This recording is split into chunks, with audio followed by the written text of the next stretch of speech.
অন্তর্বর্তী সরকার ইচ্ছাকৃত দেশকে গৃহযুদ্ধের দিকে ঠেলে দিতে চাইছে কিনা এমন প্রশ্ন করে সরকারকে সেই পথ থেকে সরে আসার আহ্বান জানিয়েছেন বিএনপির মহাসচিব মির্জা ফখরুল ইসলাম আলমগীর।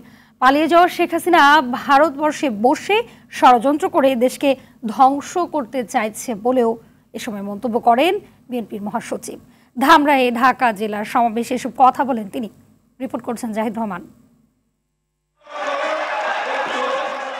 ধামরাইয়ে নির্বাচনী রোডম্যাপ সহ বিভিন্ন দাবিতে ঢাকা জেলা বিএনপির সমাবেশ শুরু হওয়ার আগেই কানায় কানায় পূর্ণ মাঠ। স্লোগানে স্লোগানে মুখরিত হয়ে ওঠে পুরো ধামরাই পৌর শহর। বিএনপি মহাসচিব বলেন, পুরো জাতিকে ধ্বংস করার চেষ্টা করেছিলেন শেখ হাসিনা, চালিয়েছেন হত্যাযজ্ঞ। হাসিনা পালিয়ে তার জীবন রক্ষা করেছে, তার দলের দিকেও তাকায় নাই, দেশের দিকেও তাকায় নাই, মানুষের দিকেও তাকায় নাই। এই নেতার উপরে, এই নেত্রীর উপরে কি মানুষের আস্থা থাকতে পারে?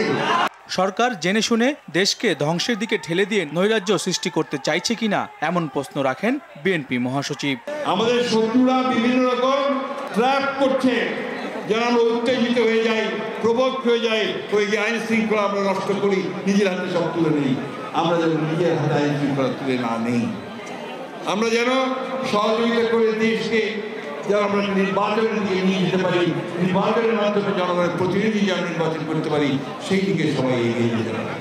নয়াপল্টনে বিএনপির কেন্দ্রীয় কার্যালয়ের সামনে বাংলাদেশ জাতীয়তাবাদী রিক্সা ভ্যান অটো চালক দল আয়োজিত মানববন্ধনে অংশ নেন দলের সিনিয়র যুগ্ম মহাসচিব রুহুল কবির রিজভী। ছাত্র দল ও ছাত্র শিবিরের রেষারেষি কোনোভাবেই কাম্য নয় বলে মন্তব্য করেন তিনি। জামায়াতে ইসলামের ছাত্র সংগঠন ছাত্র দলকে বলে যে আমরা ছাত্র দলের মধ্যে নিষিদ্ধ ছাত্রলীগের প্রতিচ্ছবি দেখছি।